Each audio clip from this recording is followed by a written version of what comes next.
Assalamualaikum warahmatullahi wabarakatuh. Alhamdulillah, alhamdulillahi rabbil alamin. Assalatu wassalamu ala asrafil anbiya'i wal mursalin, sayyidina wa maulana Muhammadin. Asyhadu an la ilaha illallah wa asyhadu anna Muhammadar Rasulullah. Allahumma salli ala sayyidina Muhammadun musahabihil wal ikram, ya wal jalila wal ikram. Bersyukur kita kepada Allah dengan mengucapkan alhamdulillahirabbil alamin atas segala karunia limpahan rahmah dan hidayahnya, sehingga kita dapat bertemu lagi dengan saya, Guru Mursyid Syekh Nur Muhammad Buya Irwan Maulana Al-Khalidi dari Sumatera Barat, yang insya Allah tidak akan pernah berhenti dalam rangka meningkatkan iman dan takwa kita kepada Allah, tentunya dengan belajar dan menuntut ilmu sesuai yang diamanahkan Rasulullah Sallallahu Alaihi Wasallam. Tolabul ilmi faridatul ala kulli muslim. Kenapa? Faqulu min bi khairi ilmin ya'malu wa amallahu mardudatul la tuqbalu. Beramal beribadah tanpa ilmu pengetahuan, maka sesungguhnya amal ibadah itu la tuqbalu, tidak diterima atau dikembalikan. Insya Allah para jemaah yang dimuliakan Allah, pada tayangan yang dimuliakan, waktu yang diberikan dan dimuliakan oleh Allah ini, saya akan berbagi wawasan agar supaya kita tidak bisa fasik yang berakibatkan kepada munafik dan syirik. Makanya wajib kita berwawasan sebelum kita menerima sebuah ilmu. Para hadirin, para sahabatku, para jemaah, para aulia dan ulama, para al-ustad dan para khalifah, serta para yang termulia, para mursyid, khususnya wabil khusus kepada jajaran-jajaran umat Islam yang sedang dalam pencarian, dalam berma'rifatullah kepada Allah. Dalam wawasan yang akan kita berbagi ini adalah mengenai tentang usuluddin. Apa yang dikatakan usuluddin? Sebuah pemahaman yang berdasarkan agama, yang menujunya makom agama. Di dalam makom agama itu ada faktor, yaitu umat dan Tuhan. Disitulah adanya agama. Nah, tetapi bahasa dari awaluddin ini, dalam bahasa Al-Quran, la ikraha fiddin, tidak ada paksaan dalam Islam.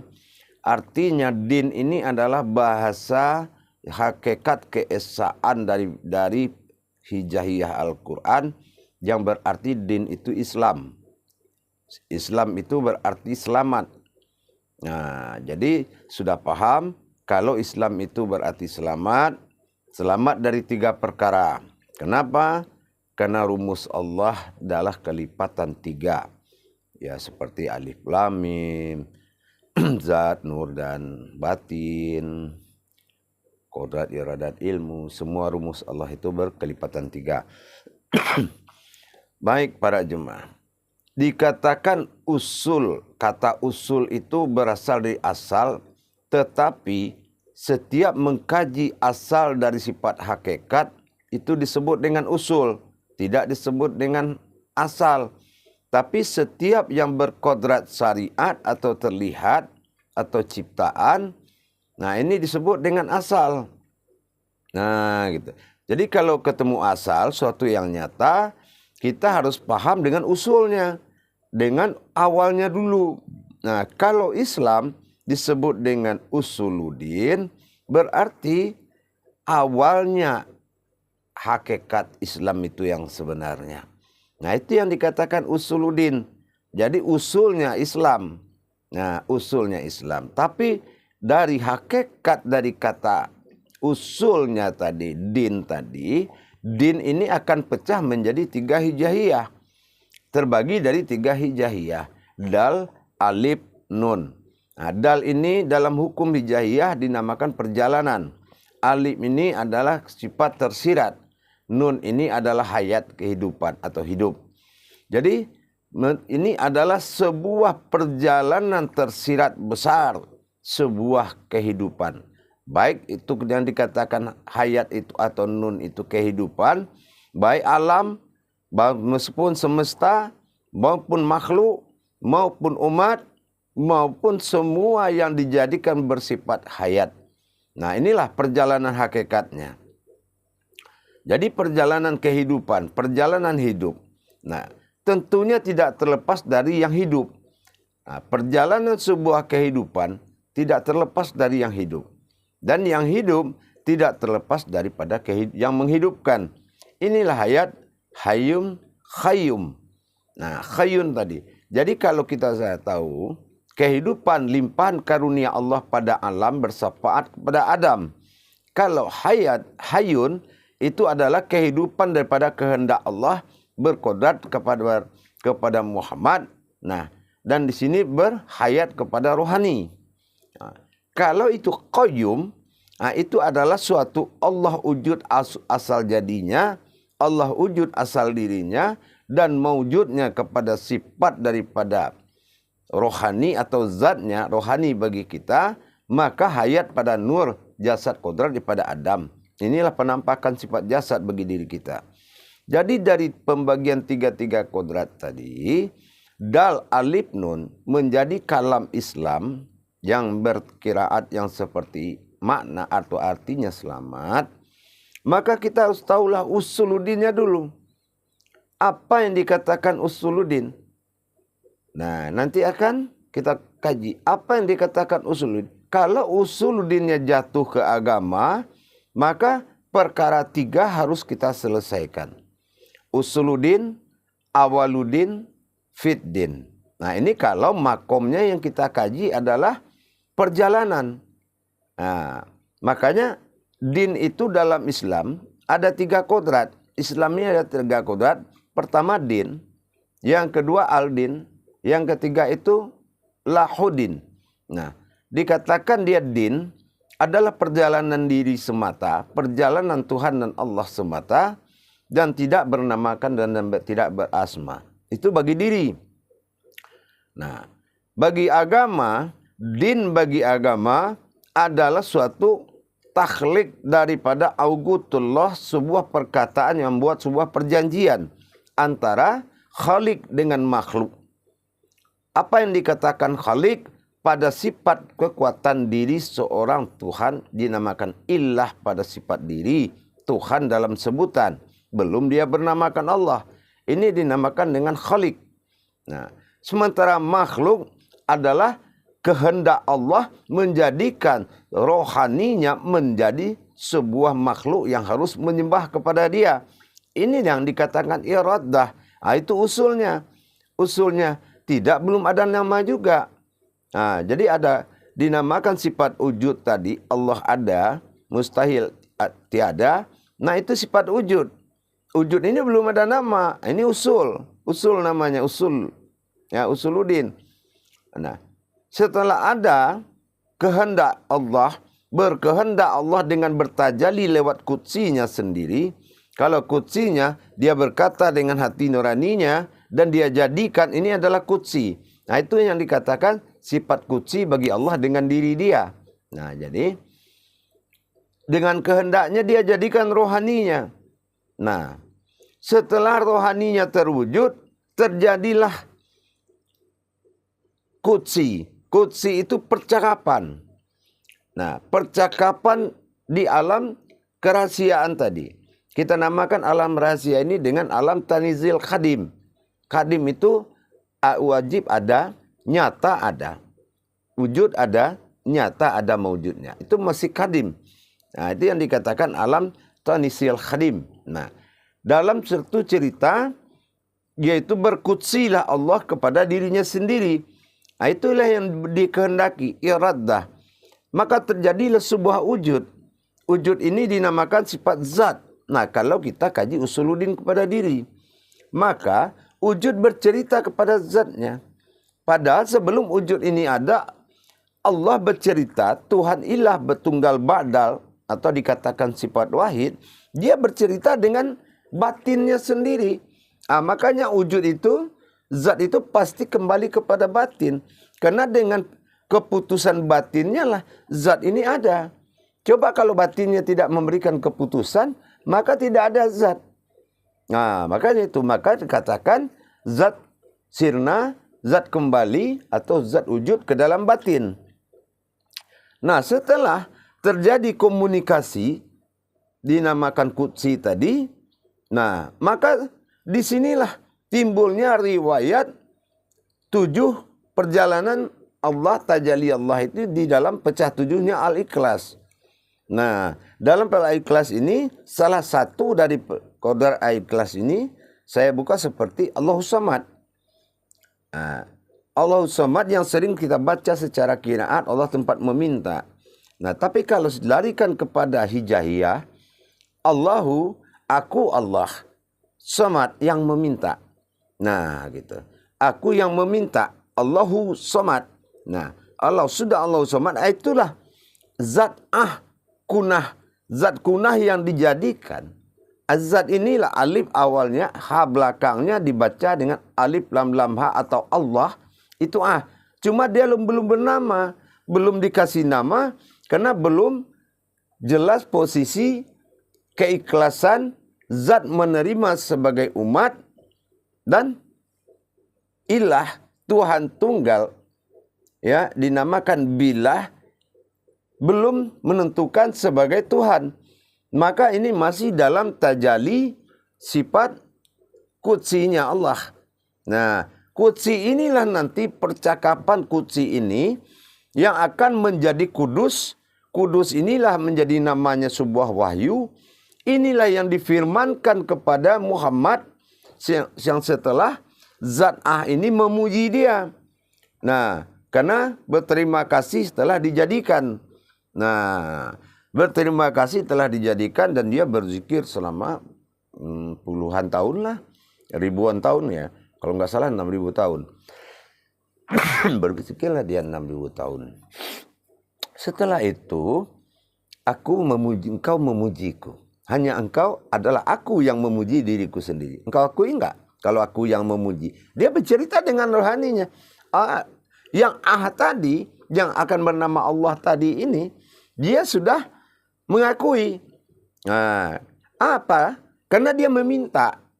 Nah, Allahus Samad.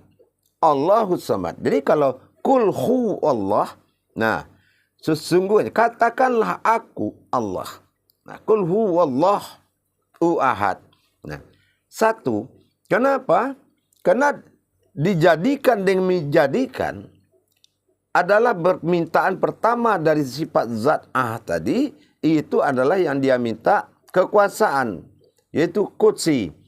Nah, karena dia dilahirkan dengan kalam qudsi, dijadikan dari kalam qudsi, dia meminta suatu kekuasaan. Nah, qudsi itu akan bernama kekuasaan, menguasai. Maka Allah berikan kehidupan. Nah, sumber kehidupan ruhul azoma. Apa ruhul azoma yang dia berikan?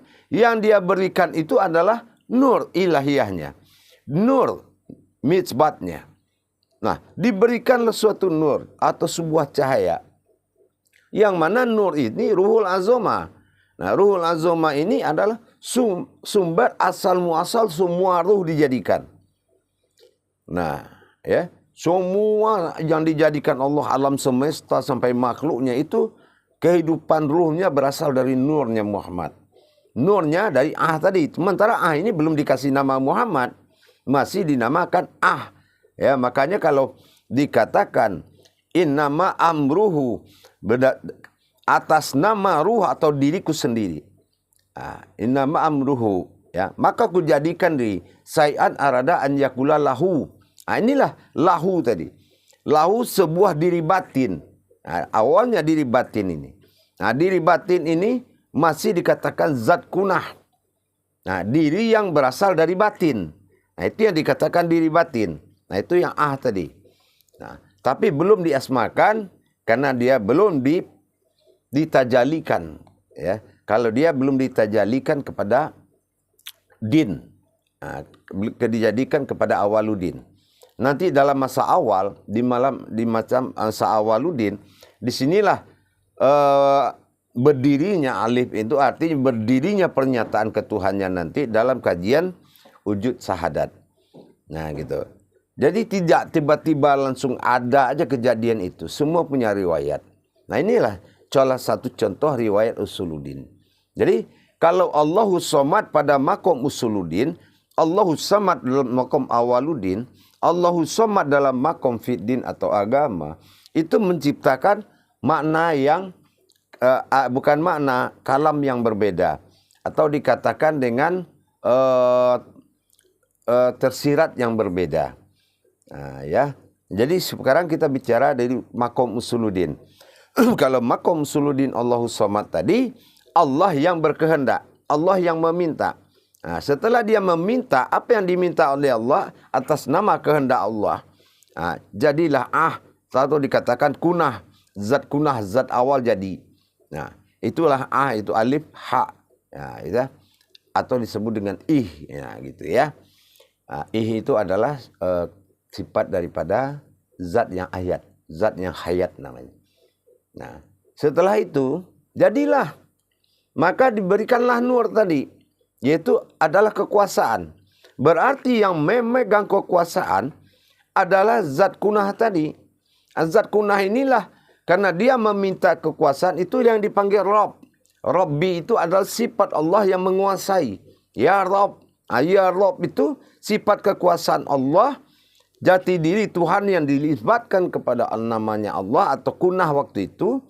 Inilah di saat awaludin nanti dia bermunculan asma-asma itu. Padahal itu dari perbuatan kudsi Allah dengan dirinya sendiri. Dengan beriradah dia jadi kunah.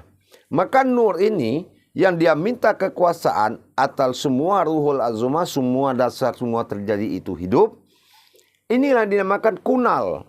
Kunal itu adalah zat yang diturunkan kepada alam mewujudnya nur. Nah, inilah sumber nyawa, sumber napas daripada seluruh makhluk di alam nyata ini. Nah, itu namanya kunal. Kunal itu zat yang wujudnya nur, dikodratkan pada hakikat wujud tubuh Adam. Nah, inilah tubuh hakikat daripada Adam. Nah, kalau sudah mewujud dia nyata, itu syariat daripada Adam, mewujud daripada Muhammad, ya kan? Dan itu adalah sifat sir atau sifat batin daripada Allah, sifat rahim. Jadi begitu para jemaah. Nah, ini yang dimaksud dengan usuluddin. Jadi jangan kita mencari usuluddin itu di fiddin. Carilah asal usul agama ini dulu. Asal usul agama bukan agama. Asal usul agama itu adalah usuluddin. Usuluddin itu adalah din. Din itu perjalanan dal alif nun. Inilah yang dikatakan kajian tadi antara rohani nurani dengan rabbani yang menjadikan tadi. Ini yang akan mawujud. Nah, ini yang menjadi awaludin. Nah, seperti kita kaji bismillah tadi. Nah, seperti kita kaji bismillah, awalnya sukun dulu. Kalau tidak ada tempat, bagaimana untuk mengatakan ada? Kalau tempat tidak ada. Nah, ini makanya dikatakan tempat samad. Nah, itu dinamakan dalam kajian tersirat namanya sukun. Sukun itu kosong dalam Al-Quran. Tanda nol. Mati artinya. Belum ada kehidupan di situ. Kalau ada kehidupan berarti ada kematian. Maka tidak ada kehidupan di sukun itu. Ibarat kertas putih kosong. Tapi kalau kita mau bikin alif, pasti titik yang kita bikin dulu. Nempel pulpennya titik. Titik itu wujud. Begitu kita naikkan alif. Alif itu adalah alam batin. Akhirnya apa? Yang dua ini ikut. Nah, sukun masuk kepada alam qalbi, ya. Sukun masuk sebagai alam batin. Ya, alam tersirat. Nah, bukan alam batin tapi alam sir, ya, sukun. Nah, yang titik dia akan terangkat juga kepada alif tadi dibawa. Nah, itu yang menjadi alam batin. Nah, sementara alif yang berdiri ini adalah pernyataan ada, maujud, itu yang dikatakan dengan zat. Nah, zat inilah yang maujud menjadi dirinya Muhammad. Maka menjatuh pada rohani. Nah, inilah pernyataan Allah, kamu adalah rohaniku. Innallaha innal insanu masakinatul wal marido. Engkau terbuat dari rahasiaku, tidak ada yang tahu kecuali dirimu sendiri. Nah, ini makanya kaji ini aurat. Tidak boleh asal disampaikan kepada orang yang tidak dibaiat. Dari itu, maka diwujudkanlah oleh Muhammad permintaannya, yaitu makhalat ayatin karajiyatun. Bolehkah aku melihat sebuah perumpamaanmu ya Allah, agar aku beriman kepadamu? Maka diwujudkanlah bentuknya sendiri. Lihatlah pada mewujud dirimu, maka engkau akan melihat mewujudku. Tanyakan kepada yang wujud nanti, yaitu Adam. Nah, begitu Allah memberikan suatu kodrat jasad kepada Muhammad, maka Allah masuklah dengan kekuatan, kekuasaan dan keesaannya dalam sifat wajah kepada Muhammad. Nah, maka di sini kita paham kalau ilah pada sifat Tuhan adanya wajah yang wajib kita bersaksi. Tapi kalau Muhammad Rasulullah, yang ada di Muhammad itu hanya jasad atau bentuk. Jadi kalau sudah ketemu bentuk dengan wajah, maka syahadat itu sudah kuat. Syahadat menyatu, ahad itu syahadah langsung, ahad menjadi satu. Kalau kodrat Muhammad dan Allah itu sudah menyatu dalam bentuk jasad dan wajatu wajihi ini tadi dengan mimna mimdal, maka terjadilah satu hidup yang dinamakan hayatullah. Inilah tubuh lahu yang dia maksud Allah. Inna ma'amruhu sayyidan arada iyakulan lahu kun fayakun. Karena semua ku jadikan dari diriku sendiri yang bernama diri. Nah, itulah maka pencarian man arafa nafsahu. Ya, maka barang siapa yang mengenal aku, waqad arafa rabbahu, dia akan mengenal ketuhananku. Nah, disinilah adanya aku, bukan mengenal diri kita, tapi mengenal wujudnya Allah itu yang disifat hu. Hu adalah pemilikan keakuan bagi Tuhan dinamakan Allah. Nah, inilah asmanya. Nah, inilah yang dikatakan Awwaluddin. Kalau hi sifat kodrat zat hayat berupa nur. Nah, inilah yang dikatakan hi jatuhnya sifat Muhammad. Nah, kalau dia ha maujud akasar aras. Aras itu terlihat. Nah, itu jatuh pada kodrat Adam. Nah, jadi setelah selesai Usuluddin tadi, maka masuk ke alam penampakan, penentuan. Itu adalah Awwaluddin. Sifat awalnya Islam, itu adalah pertama maujudnya Allah menjadi Tuhan. Nah, inilah dia. Yang kedua maujudnya, bersembunyinya Allah pada kodrat Muhammad. Dan ketiga bertajalinya Allah dengan Muhammad dalam kodrat Adam. Alif dal mim, itulah Adam. Alif itu adalah tersirat wujudnya Allah. Dal itu adalah perjalanan, mim itu Muhammad. Nah, itulah Adam. Pertama artinya. Pertama adalah terjadi perjalanan Allah dan Muhammad dalam mewujud Adam. Itulah makna hakikat namanya Adam.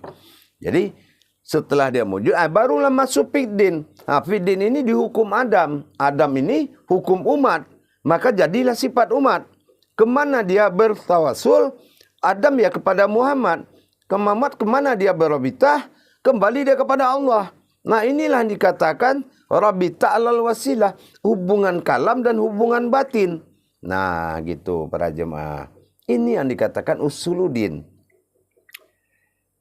Jadi kalau kita mengkaji diri pada makom Usuluddin, mengkaji kebesaran Allah pada makom Awwaluddin, dan mencari kasih sayang sifat-sifat Allah, itu pada makom fiddin. Setelah terjadi keumatan, barulah terjadi suatu peraturan atau adab dinamakan Islam. Selamatlah kamu untuk menjaga ketuhananku pada dirimu. Nah, ini yang saya bilang dalam kaji kita itu artinya kaji solat ya dalam diri, kaji diri dalam solat. Inilah hakikat yang dimaksud Usuluddin tadi. Ya. Ini yang dimaksud oleh Usuluddin tadi. Kaji solat dalam diri, kaji diri dalam solat. Ini harus ketemu diri dan solat. Diri siapa dan solatnya itu apa. Apa yang solat, mana yang diri. Salah satu harus berupa solat, satu berupa diri. Nah inilah alif dan alif tadi. Jadi para jemaah yang dirahmati Allah, sesungguhnya kita ini tidak luput dari wawasan. Wawasan inilah yang sangat penting para jemaah. Ingat, tanpa wawasan kita bisa tersesat, kita bisa fasik. Jabariyah ini maksudnya. Jabariyah dari sebuah kaji itu ditentukan oleh Jabariyah. Maka harus kita perdalam pendalaman hakikat diri yang itu sebenarnya. Jangan kita tidak tahu sebuah kota, tapi kita tidak tahu siapa yang masuk kota, tujuannya apa. Itulah agama. Agama adalah wadah memperjalankan tempat suatu buah perjanjian yang telah diukir oleh Tuhan dan diri. Telah diukir oleh makhluk dan kholik, maka menjalankanlah perjanjian itu pada makom din, yang di makom awaludin tadi. Jadi disitulah kita harus paham, sesungguhnya jangan sekali-kali mengkaji diri tanpa solat. Ingat, kaji solat dalam diri, ya, solat itu di dalam diri. Kaji diri dalam solat. Nah, gitu ya. Karena sesungguhnya diri itu adalah sebuah makom solat. Nah, situlah baliknya zahir dan batin. Kenapa? Karena solat dan ibadahnya itu terbuat dari sifat ilah dan Allah, yaitu sifat ketuhan tunggal wahid dengan ahadun setelah abtar bernama Allah. Dalam masa ba'dal bernama wahid, alif sinna. Inilah dengan pada alif maujud yang sifatnya adalah allafa, menghimpun dan menghimpun. Allafa itu menghimpun, ampun, yaitulah mengumpulkan untuk menuju Allah. Insya Allah. Mudah-mudahan kajian yang sangat pendek ini mudah dicerna dan diamalkan, bahwasanya hati-hati berkalam tentang kaji diri, wajib mengkaji solat. Karena tidak terpisah kaji diri dengan solat. Maka selamatlah kamu dari syirik, munafik, dan kafir. Insya Allah. Mudah-mudahan tauhid ini, kaji tauhid adalah syahadat pemimpin solat. Disitulah kita harus berpegang. Tidak bisa kita mendapatkan sebuah solat tanpa masuk dalam tauhid syahadat. Insya Allah inilah ilmu tauhid. Insya Allah. Barakallahu ya karim. Assalamualaikum warahmatullahi wabarakatuh.